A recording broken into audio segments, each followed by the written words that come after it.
Emang rumahnya tuh bener-bener inilah kayak bukan rumah keluarga ya, rumah party sih sebenarnya. Iya.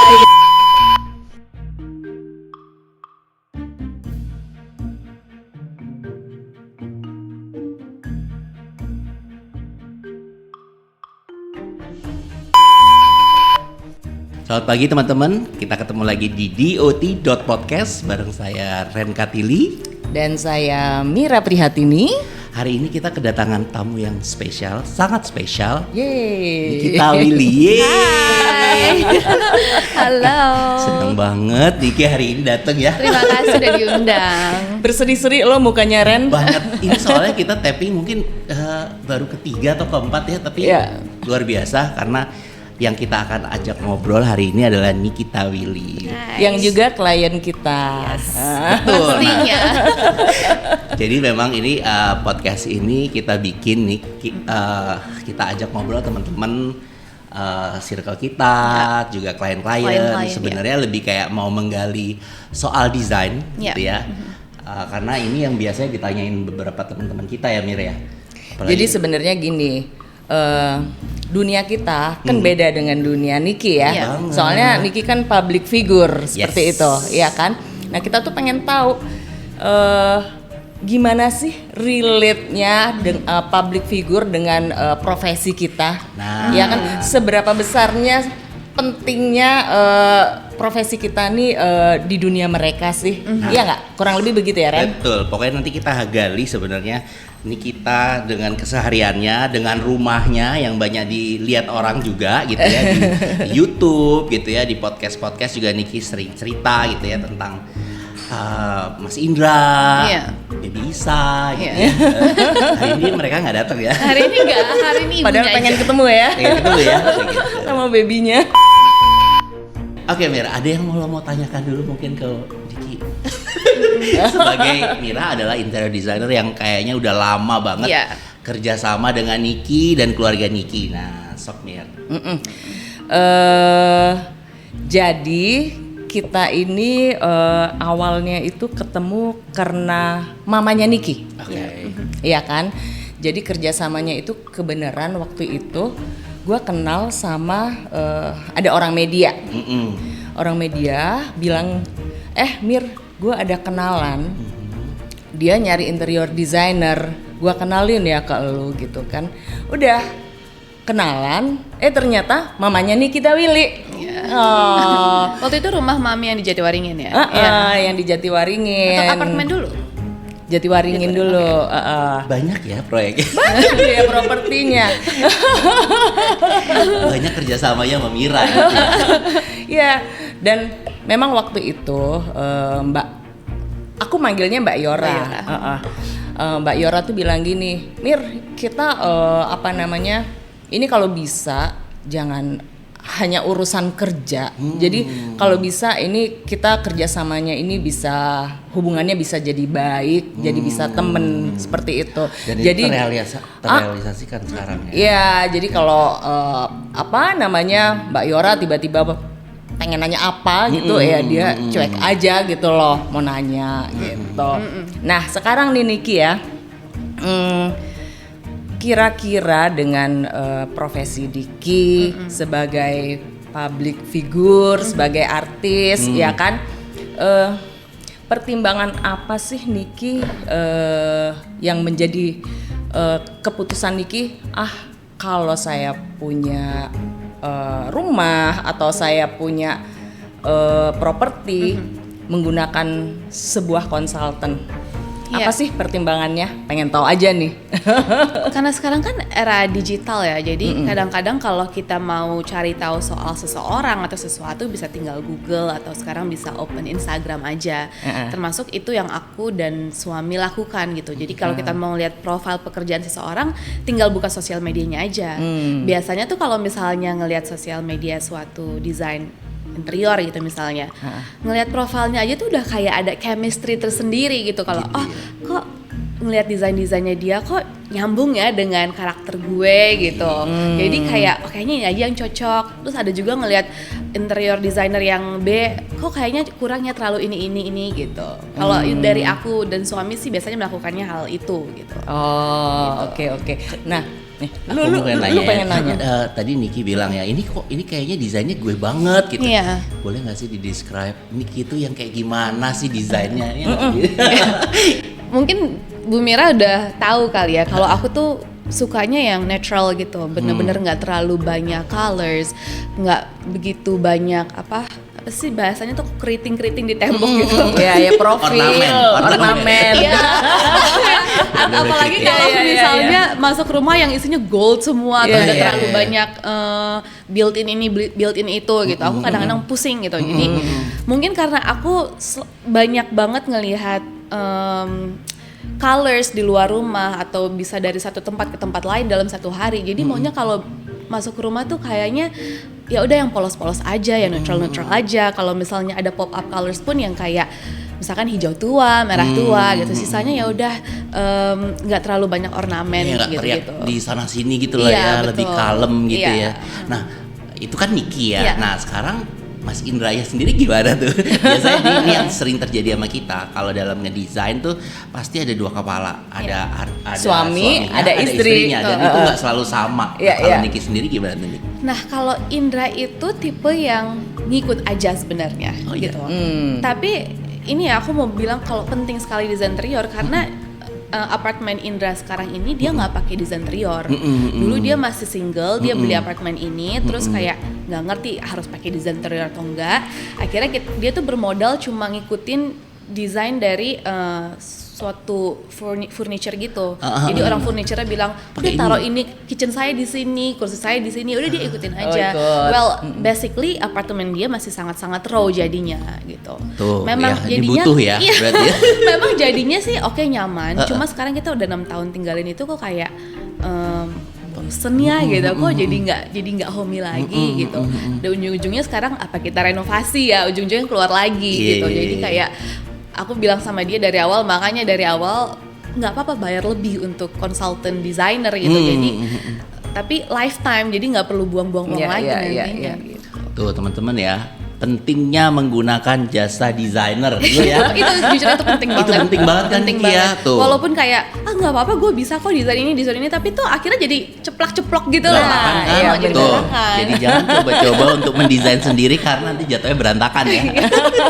Ditegesin ya. Ini harus di bold gitu ya. Karena memang sekarang nggak usah ke interior, bahkan bangun rumah aja kadang nggak pakai arsitek kan. Jadi mereka hanya modal dengan gambar, langsung panggil tukang, pasang, bangun. Dan itu aslinya jatuhnya berantakan dan keluar biaya 2 kali kan, Mir? Iya, soalnya orang berpikir lagi, kan? pengen menekan budget, ya kan? Tapi ternyata karena nggak maksimal, akhirnya jadi double. Itu sering banget kejadian. Yes. Belum lagi kalau nggak ada arsitek tuh jadi gampang bocor karena nggak ada perhitungan yang lain. Teknisnya mereka nggak punya, kenyamanannya nggak dapet. Betul. Iya. Mungkin aku mau nanya nih ya, lebih ke kayak bagaimana Niki dengan keluarga, dengan rumah ya. Menurut Niki ideal rumah kayak gimana sih? Yang ideal buat Niki dan Mas Indra dan juga Racing Baby Isa. Nah ini kan banyak banget nih podcast membahas bagaimana parentingnya Niki gitu ya. Nah mungkin relate dengan rumah, kira-kira kayak gimana sih Niki? Aku tuh sama Indra sebenarnya sekarang kalau diomongin rumah impiannya adalah rumahnya nggak usah gede-gede banget, cuma tamannya gede banget. Oh, I see. Gitu. Karena untuk dapet hijau di Jakarta tuh lumayan susah gitu. Apalagi kalau keluar rumah tuh udah polusinya memang udah parah banget kan gitu. Jadi kenapa nggak kita ciptakan greens yang besar di rumah gitu. Jadi anak tuh nggak harus dalam AC 24 jam, cuma keluar halaman aja mereka udah bisa guling-gulingan, jatuh-jatuhan gitu. Apalagi sekarang yang Paren bilang memang harus menciptakan rumah yang secure buat anak gitu. Karena kan anak kan nggak mungkin kayak dalam ruangan di playground aja gitu. Walaupun kita ciptakan playground yang nyaman, cuma kita sebagai orang tua maunya dia ada freedom gitu, mau kemana tanpa harus takut jatuh tangga atau apa segala macam gitu. Biasanya itu kalau ya kayak gitu kan detail-detailnya bagiannya interior sama arsitek ya. Gimana supaya anaknya nggak luka nanti, nggak kejebak pojokan dan seterusnya gitu kan. Dan penggunaan materialnya juga harus dipikirin, kan. Untuk tadi kayak butuh halaman yang jauh lebih besar dibanding rumahnya gitu ya. Itu kayaknya ideal ya dengan proyek yang nanti yang di Kertanegara itu ya kan lahannya gede ya Mir ya. Luas 1000-an ya. Iya. Gede gitu dan juga kita juga siapin taman gitu ya. Nah sekarang kalau misalnya dengan sekarang Niki masih di apartemen kan ya. Nah ini mungkin di luaran sana generasi yang sekarang yang baru-baru ini kan kadang untuk bikin rumah tuh juga lagi mikir-mikir gitu loh. Kalau bisa nyewa, kalau misal bisa di apartemen dengan fasilitas lengkap. Sekarang begitu ya. Sekarang bergesernya ke sana. Nah, menurut Niki sendiri gimana tuh tinggal di apartemen compare dengan tinggal nanti di rumah gitu? Sejujurnya kalau di apartemen tuh very convenient aja ya. Kalau misalkan ada yang rusak tinggal telepon ke bawah. Kalau misalkan butuh apa-apa tinggal telepon ke bawah. Sementara kalau punya rumah kita harus siapin nomor telepon tuh banyak banget gitu. Kalau ada yang rusak harus telepon bapak ini ya, rusak ini telepon orangnya beda lagi gas gitu. habis sama ini. Iya, gitu. security aja kalau di apartemen ya udah ada gitu dari building. Sebenarnya very convenient gitu. Cuma kalau misalnya kita planning untuk misalkan aku sama Indra planning punya anak lebih dari 2 gitu, kayaknya kalau di apartemen terlalu kecil gitu, gitu. Apalagi facility kan juga kita share sama orang banyak gitu. Jadi makanya walaupun kita happy di apartemen, cuma kita ada goals lagi membuat rumah yang nyaman untuk keluarga gitu. Jadi emang kadang kalau kita lihat kemarin kita ngobrol juga beberapa dengan teman-teman gitu ya. Sekarang tuh banyak sekali yang nggak mau bangun rumah gitu ya. Gini loh, mungkin itu prioritas juga ya. Soalnya kan ada orang yang family guy, ada yang orang yang dia lebih ke egonya masing-masing. Nah Niki mungkin termasuk orang yang family juga gitu, sehingga harus bikin wadahnya itu tadi kan. Jadi kalau menurut Niki rumah yang ideal tadi di bagian yang ya mungkin karena ada anak itu yang kayak gimana tadi? Mungkin bisa didetailkan lagi nih. Ya taman yang besar, terus rumahnya nggak begitu membingungkan, ruangan-ruangannya sisi-sisinya gitu. Modern boleh, cuma mungkin aku lebih suka yang timeless kali ya gitu. Jadi kayak takutnya kalau sekarang zamannya kayak gimana, tapi tahun depan takutnya udah beda lagi gitu kan gitu. Jadi memang selalu minta yang timeless dari color, dari desainnya juga. Nah, gitu. ngomong mengenai color nih ya. Jadi kalau ini gue ngomong sama Niki, jadi gue harus menyebut diri gue tante, tau nggak? Gara-gara gue seumuran dengan nyokapnya, tau nggak sih? Disclaimer di sini adalah tante dan om gue ya. Tante sekarang. Jadi jangan merasa kita sebaya ya. Nah, tante lihat Niki tuh orangnya feminin, bener nggak? Bener kan ya? Dan dia itu seneng ya warna-warna yang feminin, yang cute, bener nggak sih? Ya kan? Jadi gara-gara gini, dulu tuh ingat yang rumah Niki yang pertama yang di Jatiwaringin, yang tante kerjain sama mama. Jadi Niki tuh bilang gini, aku tuh pengen walk-in closetku itu kayak walk-in closetnya Miley Cyrus, bener gak sih? Iya kan? Ini yang gimana ya? Miley Cyrus ya. Pokoknya itu serba pink ya, kayak gitu. Tapi memang at the end Niki nggak pink, tapi purple, iya kan? Nah, jadi Niki bisa ceritain nggak sih perannya warna terhadap kehidupan Niki, ya kan? Terus dengan lifestyle-nya Niki, ya kan? Dan juga dengan pemilihan style rumah Niki, dengan warna itu seberapa pentingnya dan gimana menurut Niki? Iya, kalau masih muda kan pasti maunya yang ngejreng ya. Dulu waktu aku kecil, kamar aku tiba-tiba pink gitu. Karena dulu waktu rumah aku yang sama papaku nggak ada desain interior, tiba-tiba papaku, "Kamu mau apa warna pink?" Ya udah ngejreng aja pink gitu. Tiba-tiba pas udah beberapa bulan kemudian kok sakit mata ya, kayak pink banget gitu. Terus bertambahnya usia akhirnya bikin rumah dengan desain interior Tante Mira. Aku bilang walk-in closet aku maunya warna pink juga gitu, ngikutin Miley Cyrus waktu itu jadi idola aku banget, seorang penyanyi.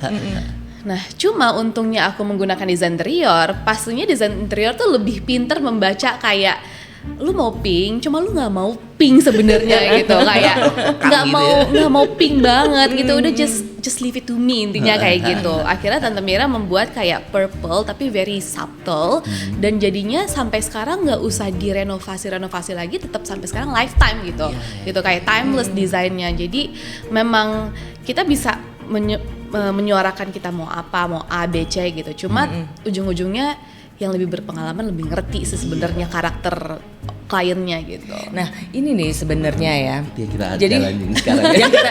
yang kita jalanin sekarang ya sebagai konsultan. Kadang-kadang gini, konsultan kalau cuman mau ngikutin apa mau kata klien, ya kita gampang dong, iya kan? Ya udah ikut, kita malah nggak repot sebenarnya. Tapi kita tuh ada kayak gini loh, kan kita udah di hire sama klien, iya kan? Jadi kan kita pengen yang mungkin klien itu bukan nggak tahu, mestinya biasanya sih tahu ya. Cuman mengenai proporsi, mengenai balancing skala itu kita merasa wajib lah ya, merasa wajib untuk ngasih tahu ke klien seperti itu. Betul. Sih. Kadang-kadang kan ada aja klien yang bukan nyalain klien ya, maksudnya ada aja klien gue nggak mau tahu, gue pokoknya seneng ini gitu loh. Pas jadi kayak gue salah gitu. Harusnya gue mendengarkan konsultan gue gitu. Ya. Jadi balik lagi tadi kayak Kiki bilang kan, beranjaknya usia pasti selera juga pasti akan jauh lebih berubah kan ya. Nah tadi Niki juga mengantisipasi ya rumah yang cari yang timeless. Iya. Niki orangnya kayak gitu. Dulu kayak misalnya Niki waktu pas masih belum menikah dan berkeluarga ya pasti cara memandang rumah akan jauh beda dengan sekarang gitu kan. Apalagi nih ya yang selalu FYP itu tentang parenting stylenya Niki gitu. Dan itu kayaknya jadi kiblatnya mungkin ibu-ibu muda sekarang gitu ya. Dan gue tuh ngikutin. Oh my god, padahal cowok ya? Ngikutin karena klien gue ibu-ibu semua kan. I see. Gue tuh mulai belajar klien kita tuh sekarang klien gue yang paling muda tuh umur 24 Niki. Wow. 24 masuk 30 ya? Muda banget kan. Aduh. Yang sementara gapnya tuh jauh banget kalau gue nggak ngikutin.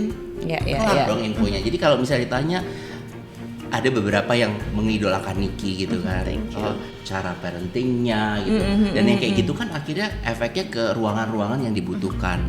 Kadang kalau misalnya kayak ada yang perlu babysitter sekian banyak, sehingga ruangan akan jadi banyak banget. Nah, kalau Niki sendiri kan sekarang kayak aku ngelihatnya ya dari FYP itu tadi gitu, Niki terjun langsung gitu ya, ngajarin baby Isa begini gitu caranya yang menurut gue sih ini cara-cara yang biasa dilakukan oleh orang luar negeri nggak sih ini? Maksudnya kayak ini yang paling gue nggak tega ya, misalnya banyak ibu-ibu yang kayak ninggalin anak tidur sendiri. Oh ya, ini ninggalin sendiri ya? Iya, loh nggak nonton ya. Jadi kayak wow Indra sama Niki bisa gitu loh. Itu gimana sih Nik? Boleh ya ini di luar ini ya, berarti kan ada satu ruangan yang khusus buat baby itu kan gitu sebenarnya kan. Kita bahas mindset berarti kan. Dan sebenarnya cara lifestyle hidup orang-orang sehingga kebutuhan ruangnya akan berbeda dengan orang-orang dulu mungkin gitu ya. Tidur harus sama bapak ibunya sampai umur SD misalnya. Niki sendiri tuh gimana tuh membiasakan anak untuk tidur sendiri tuh gimana? Boleh dong caranya lah gitu. Mungkin sebenarnya aku sama Indra adalah orang tua yang nggak mau repot banget gitu. Makanya kita ajarkan bahasanya sih sleep training dari umur 4 bulan gitu. Nah balik lagi ke desain ruangan anak, makanya kita memberikan kamar anak tuh bener-bener yang kepake.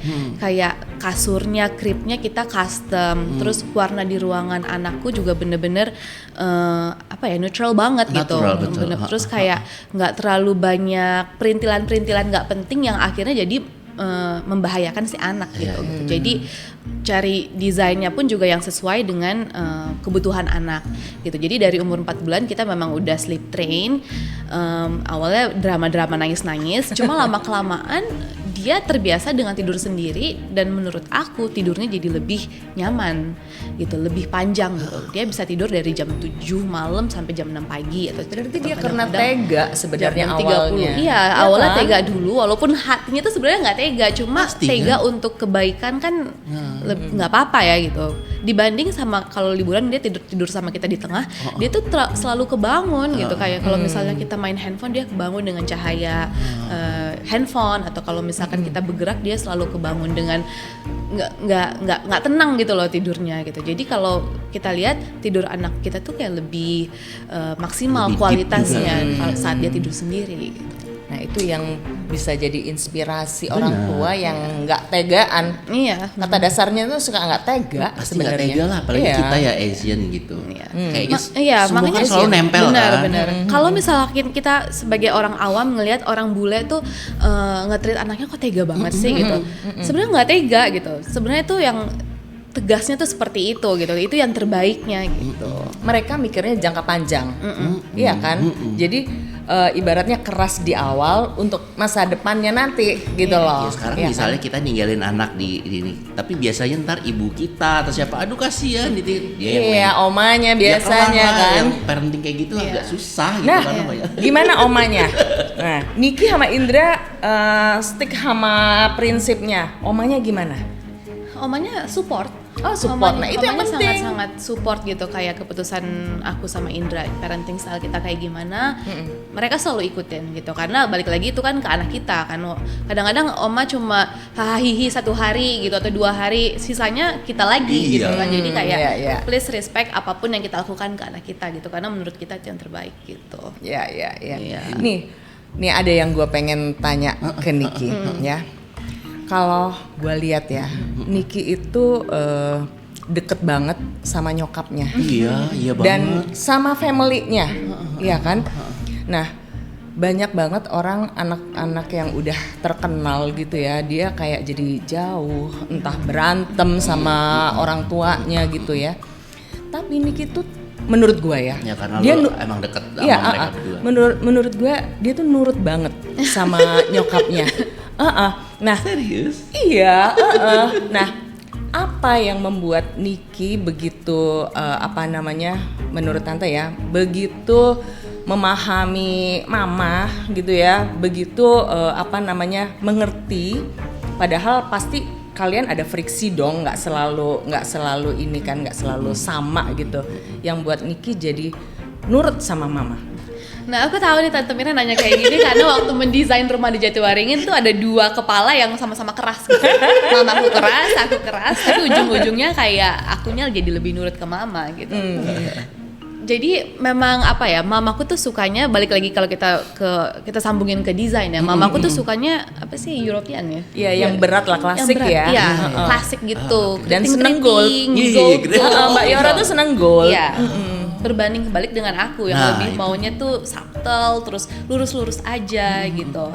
Tapi untungnya Tante Mira memberikan hasil yang memang nyatu gitu antara European dan antara desain yang aku mau gitu. Jadinya sekarang pun aku sama mama very happy tentang itu gitu. Tapi balik lagi ke soal nurut, karena dalam kehidupan sehari-hari memang mungkin cara aku thankful dengan apa yang sudah mama aku lakukan dari dulu dengan cara nurut gitu. Walaupun kadang-kadang aku masih suka keras kepala juga, aku maunya ini. Cuma setelah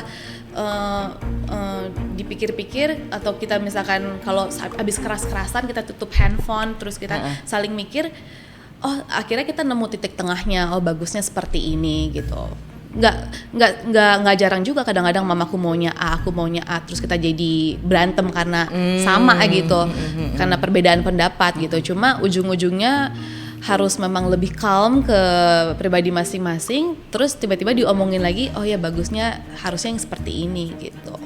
Tapi memang anak sih, kalau sekarang aku udah dewasa ya, karena memang kita ngalah-ngalah aja lah sama orang tua gitu. Karena dulu tuh orang tua juga udah sering ngalah sama kita kan gitu. Jadi ya udah waktunya kita dan give back gitu. Dan pasti dipilihin yang terbaik nggak sih sama orang tua? Nggak mungkin nggak ya. Enggak kan? Ya mungkin juga tadi ya. Apakah ini yang pertanyaan lagi soal parenting? bagaimana mama ke Niki dengan Niki ke Baby Isa kan pasti beda ya. Beda banget. Beda banget. Dan bagaimana Niki memutuskan itu untuk berbeda itu gimana tuh? Mulai apa nggak pengen misalnya nanti Baby Isa harus kayak gue, berarti cara stylenya parentingnya harus kayak mama ke gue gitu. Makanya sebelum punya anak tuh aku lumayan sering baca buku parenting, ikut workshop parenting gitu. Jadi kalaupun nanti orang tua bilang dulu tuh zaman mama bla bla bla bla, kita itu sudah selalu banget ya. kita udah punya jawabannya. Sekarang zamannya seperti ini, sainsnya seperti ini, ilmu yang terbaru itu seperti ini. Jadi kita tuh ada jawaban yang memang masuk logik juga gitu, nggak cuma kayak perbedaan pendapat aja gitu. Dan mamaku melihat hasilnya Isa sekarang gitu, perkembangan Isa sekarang benar-benar kayak oh ya benar juga ya gitu. Iya. Saya Baby Isa nggak datang. Gemes kan lo? Gemes banget. Nah, sekarang pengen nanya ini, mama berperan penting nggak dalam hal nih kita memutuskan pasangan hidup? Pasangan hidup. Mumpung nggak ada Indra. Iya ya. Ya itu mungkin ya. Sebelum menjawab itu, ketemu Indra gimana sih? Oh, kalau ketemu Indra tuh dikenalin sama temen. Oh gitu. Sama temen. Bukan mama ya yang kenalin. Bukan. Dari teman ke teman, terus ternyata cocok. Akhirnya kita deketnya juga nggak begitu lama, terus langsung pacaran. Gitu. Pacarannya lumayan lama 4 tahun. Lama loh. 4 tahun, terus akhirnya baru menikah. Nah kalau mama sih dari dulu nggak pernah ikut campur soal pemilihan pasangan. Oh nggak pernah ya? Nggak pernah gitu. Cuma walaupun aku tahu kalau mama tuh kadang-kadang kayak suka atau enggak gitu. Suka tuh tahu, kelihatan lah dari gimana cara dia ngomong Gitu sama ya? orang tersebut gitu. Iya. Cuma mama tuh nggak pernah yang kayak kamu jangan sama ini gitu, enggak gitu. Karena mamaku selalu bilang kayak tugas orang tua adalah mendoakan anaknya yang terbaik aja gitu. Karena misalkan dia tahu anaknya lagi pacaran sama orang yang salah misalnya, didoain aja mudah-mudahan Allah selalu memberikan yang terbaik. Kalau misalkan dia nggak baik ya tolong bolak-balikan hati anak aku jadi beda lagi gitu. Jadi biarin Tuhan aja yang ngatur gitu. Orang tua ya udah doain aja gitu. Itu ya Mbak Yora ngomong ke gue lah. Jadi ya Di-spill-nya di sorry ya Mbak sini. Yora ya. Di-spill-nya di sini loh. Jadi ya Mbak Yora tuh bilang gini, kalau gue ya Mir, gue doa aja. Ya. Soalnya kalau anak gue larang, dia ntar bisa ngelawan kan. Dan menjauh kali ya. Menjauh. Jadi gue doa aja. Iya. Itu Pelajaran justru, deh buat lo. Justru tips parenting yang mungkin harus diwariskan terus. Iya. Harus doain anaknya. Betul. Kadang-kadang karena memang aku juga merasa waktu masih muda kalau mama bilang no, aku malah semakin lakukan itu. Gitu ya? Dan Gitu itu ya? ada di buku parenting kalau misalnya anak bayi aja kalau kita larang, dia akan semakin pengen tahu kenapa dilarang. Kenapa dilarang gitu ya? Jadi makanya daripada kita larang, kita harus kasih tahu solusinya apa gitu. Termasuk mamaku juga yang mamaku lakukan dari dulu selalu seperti itu sih. Iya. Tuh. Itu yang nggak Seru, boleh seru, hilang dari kita sekarang ya.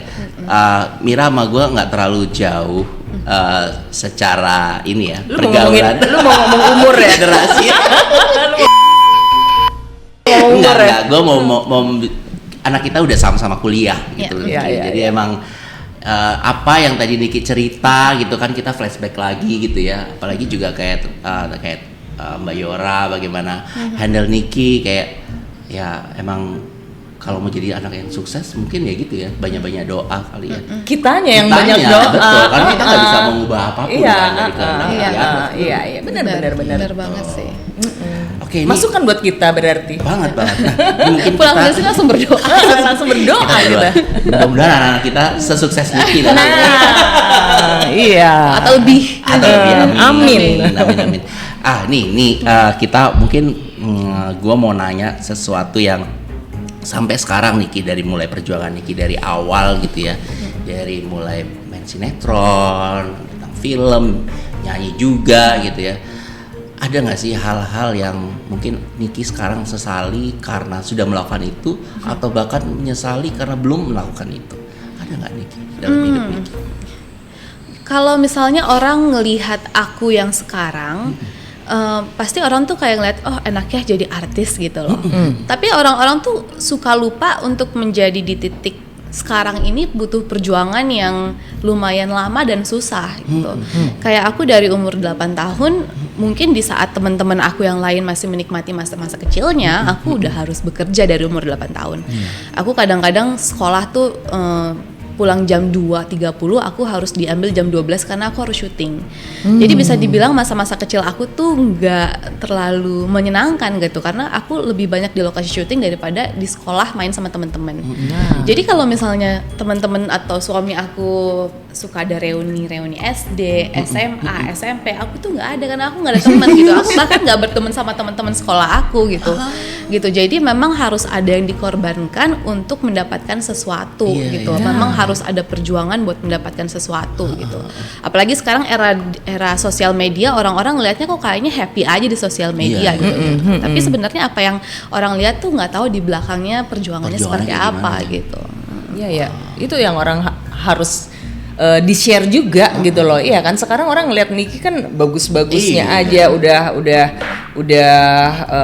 mencapai, ibaratnya sekarang ini kan Niki sudah mencapai puncak puncak di profesinya ya gitu kan. Nah tadi balik lagi, berarti pertanyaan gue kan tadi, apakah yang Niki sesali belum melakukannya atau yang Niki sesali ketika ya sampai sekarang melakukan itu berarti di hal apa tadi?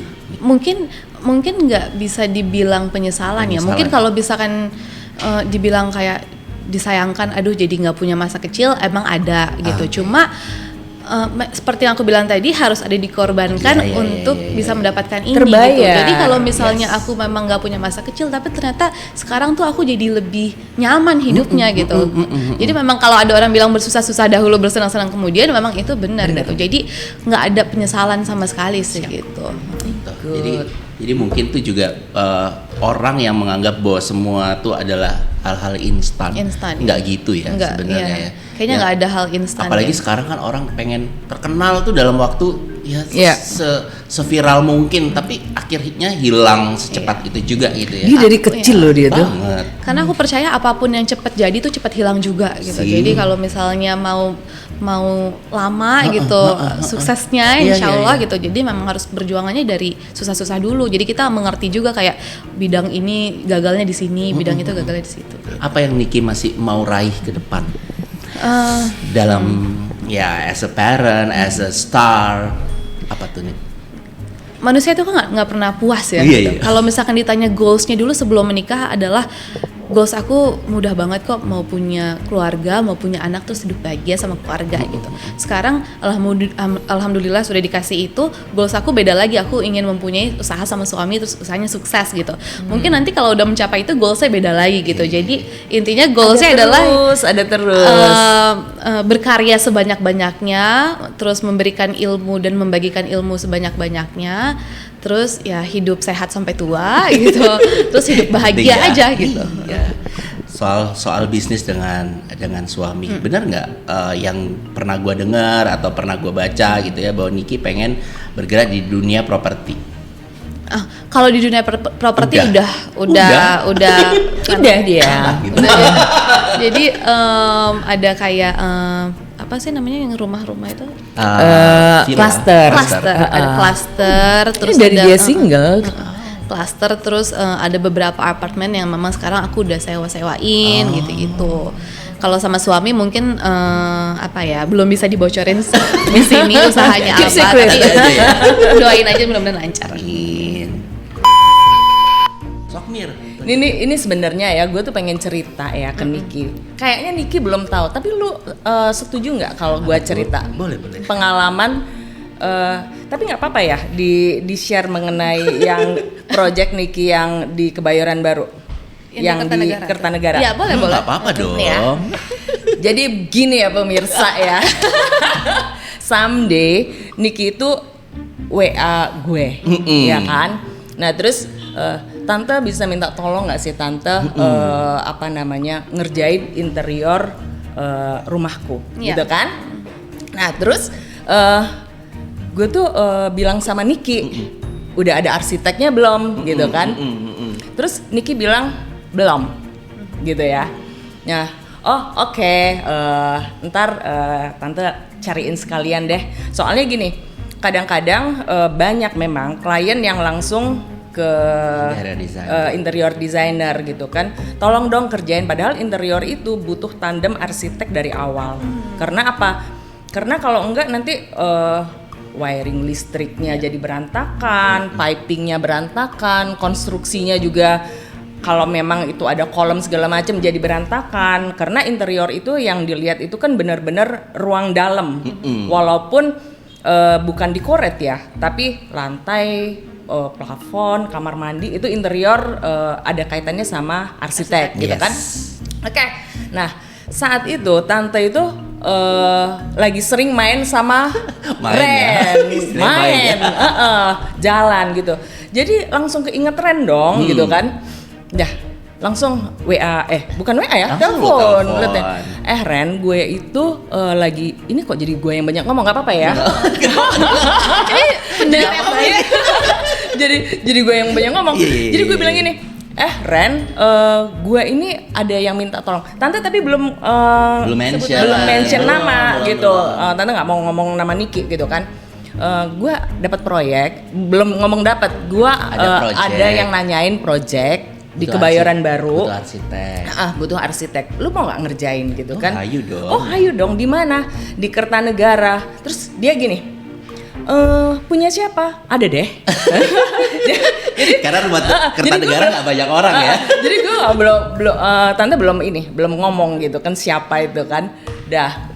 Tapi dia penasaran, ngejer terus gitu kan. Udah, tante tetap nggak mau ngasih tahu gitu kan. Soalnya tante nggak tahu Niki mau nggak disebut namanya gitu kan. Dah. Terus kan ngomong ke Niki kan, ada nih Ren Katili gitu kan ya. Jangan tersinggung loh ya. Terus minta sosmednya dong tante, kata Niki gitu kan. Dah, tante kasih dong sosmednya gitu kan. Ren Katili. Terus si Niki tuh bilang gini tau nggak? Gimana? Iya, aku sih udah tahu sih tante, cuman aku nggak suka. Sorry ya Niki. Sorry ya Ren. Nggak masalah. Justru gue ngomong sorrynya ke lo. Tapi aku nggak suka stylenya gitu kan. Ya udah, ngomongnya gimana ya ke Ren. Tapi karena deket nih ya Niki, jadi tante tuh langsung ngomong ke Ren, telepon. Ren, klien gue tuh ternyata tahu lu, tau nggak? Dia nggak suka sama lu. Siapa sih? Dia penasaran dong. Akhirnya dia ngomong, Indra bukan? Indra suaminya Niki. Nikita Willy. Oh, itu gue yang ngerjain arsitekturnya. Astaga, ternyata dia nggak suka sama lu. Terus tau nggak? Si Ren tuh bilang gini ya Mir. Gimana pun juga caranya, gua mau yang ngerjain sebagai arsiteknya. Terserah lu ngomong ke Niki gimana, gitu tau nggak? jadi saking pada saat itu gue bilang kayaknya itu bukannya rumah Indra ya. Iya. Jadi waktu itu kan memang kenal Indra jauh sebelum ketemu Niki kan ya. Betul. Gitu. Terus gue bilang gini, udah Mir pokoknya gimana ceritanya kamu bilang deh sama Nikita. Gue tetap ya kerjain rumahnya gitu kan. Akhirnya ya kejadian ya sampai sekarang alhamdulillah. Jadi memang itu yang kenapa tadi gue tanya bagaimana dengan Niki dan Indra gitu. Tapi ya. Tapi itu cerita lucu banget gitu loh. Cuman Niki bagusnya Niki ngasih tahu gitu loh. Kenapa dia nggak suka sama desain lo gitu loh Ren. Jadi itu yang tante sampein ke Ren. Sehingga dia menyesuaikan. Ya kan Ren? Iya. Mungkin tadi yang Pak Ren bilang karena Indra tuh ketemu Pak Ren tuh jauh sebelum ketemu aku. Bener. Jadi Indra tuh masukin keinginannya ya jadi bachelor pad aja gitu, jadi rumah anak laki-laki ya kan. Jadi makanya keluarnya maskulin banget. Very maskulin. Sementara ada Niki sekarang sentuhannya feminin kan. Itu jadi kayak harus jadi lebih balance gitu kan. Sementara aku obrolin aku maunya jadi family house gitu. Kalau dulu Indra kan maunya jadi ya udah ini ada rooftopnya ini buat ngebar udah segala macam gitu. Dulu malah waktu itu desainnya kolam renangnya susun tau nggak Niki? Oh iya. Sumpah. Tuh dia sendiri nggak tahu loh. Karena itu akhirnya direvisi. Jadi ada kolamnya itu 2 susun dan yang dari lantai atas tuh keluar air terjun jatuh ke lantai ke kolam yang kedua gitu loh. Iya, kebayang sih. Jadi emang rumahnya tuh bener-bener inilah kayak bukan rumah keluarga ya, rumah party sih sebenarnya. Iya.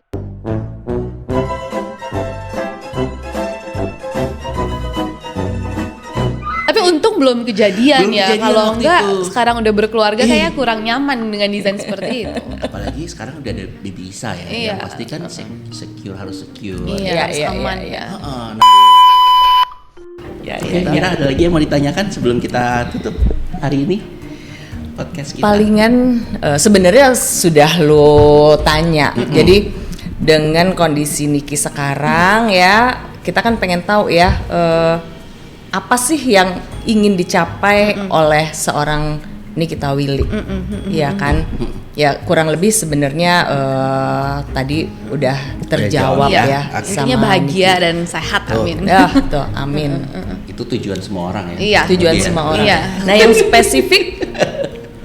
spesifik apa ya?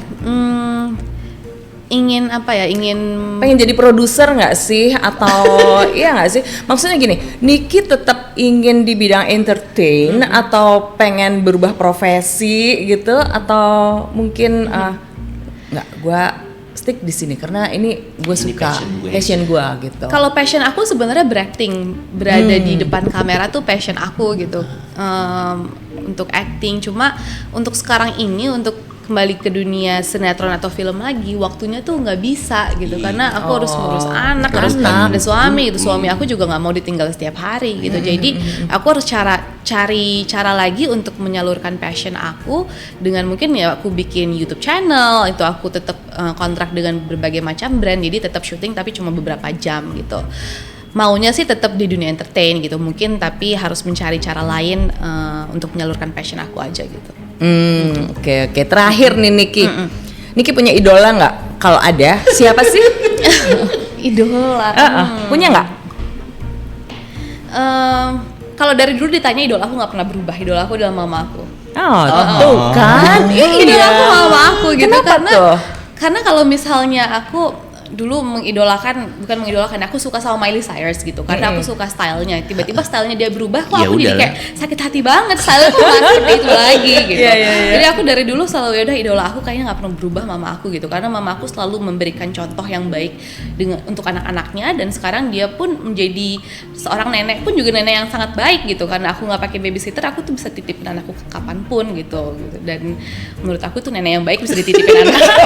Fun banget lagi. Iya. Neneknya juga seneng tau gak sih?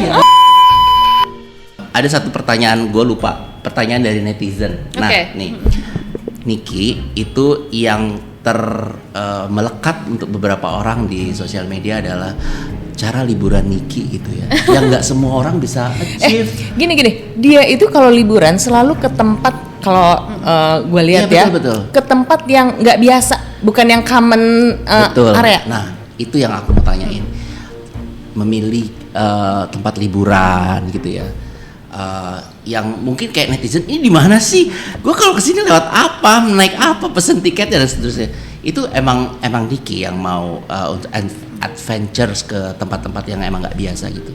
Jadi sebelum aku pacaran sama Indra, aku tuh emang suka ke tempat-tempat yang nature gitu, yang lebih alam gitu, karena aku merasa Jakarta tuh udah city banget gitu. Kalau aku ujung-ujungnya ke Paris lagi, ke London lagi, sama aja, macet lagi, belanja lagi, kegiatannya apa lagi gitu. Jadi aku tuh kayak cari tempat-tempat yang memang anti mainstream, karena memang itu yang aku dapetin, yang aku nggak dapetin di Jakarta.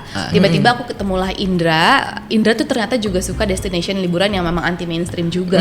Jadi cocok banget. Jadi akhirnya kita tuh suka kayak follow travel influencer. Kita bilang kesini yuk gitu. Terus kita cari cara atau cari tour travel yang bisa bawa kita kesini tuh gimana gitu. Itu tipsnya, jawabannya. Jadi kita coba mulai coba browsing tempat-tempat yang Niki datengin, kita coba carain. Kalau gue gitu juga, gue pasti nyari ke tempat yang orang tuh, ini di mana sih Mir? Iya. Gue gitu juga sih. Dan kadang designers tuh datang ke tempat itu lebih kepada kayak karya desainer terkenal historicalnya, dunia. historicalnya. Kita pengen kesana, biasanya jadi referensi buat kita di karir kita juga sih. Gitu. Iya. Contohnya kayak waktu aku ke LA gitu, aku datang ke hotel yang didesain sama Kelly Wearstler. Ya, Itu karena aku ngeliat dia di sosial media kok desainnya unik-unik banget gitu. Ternyata pas memang datang memang sangat unik, dan sekarang kan orang-orang kan kalau ada spot foto dikit langsung foto kan gitu. Jadi kayak oh ternyata dia mendesain hotelnya tuh sangat unik karena supaya orang-orang tuh banyak spot-spot foto gitu. Jadi kayak seru aja ngeliat-liat kayak gitu ya. Itu desainer idola gue juga. Oke, Niki ada lagi yang mau disampaikan terakhir sebelum kita tutup podcast kita? Tips mungkin untuk menjadi seorang Nikita Willy. Ibu-ibu di luar sana tuh ini gua mau podcast sama Nikita Willy tuh udah kayak sumpah mau ketemu sama Nikita Willy, tolong titip pertanyaan-pertanyaan. Apa ya tipsnya, mungkin ya harus diingat nggak ada sesuatu yang instan kali ya gitu. Instan dalam karir, instan dalam kayak banyak orang juga pertanyaan kayak kok habis melahirkan badannya bisa kayak gitu. Salah satu pertanyaan yang banyak ibu-ibu yang aku dapetin di Instagram tuh kayak gitu. Itu juga nggak ada yang instan gitu. Jadi jangan pernah ketipu dengan orang-orang di sosial media makan banyak tiba-tiba badannya kurus. Enggak, karena selalu akan ada usaha, harus ada effort untuk mendapatkan sesuatu gitu. Orang-orang itu ya nggak ngelihat Niki harus behind the scene-nya tuh nggak ada. Behind the scene-nya tuh orang-orang nggak ngelihat, jadi ngelihatnya udah jadi aja gitu kan. Oke, terima kasih banyak Nikita Willy sudah hadir di podcast kita DOT.podcast. Jadi podcast ini sebenarnya dot itu titik itu cikal bakal desain, dari titik jadi garis jadi bidang jadi desain. Dan DOT itu juga dot itu kita berusaha untuk connecting the dots. Wow. Ya, kita membina jejaring. Salah satunya Nikita Willy hari ini. Terima kasih banyak Nikita Willy. Saya Ren Katili. Saya Mira Prihatini. Sampai ketemu di episode berikutnya. Bye. Bye.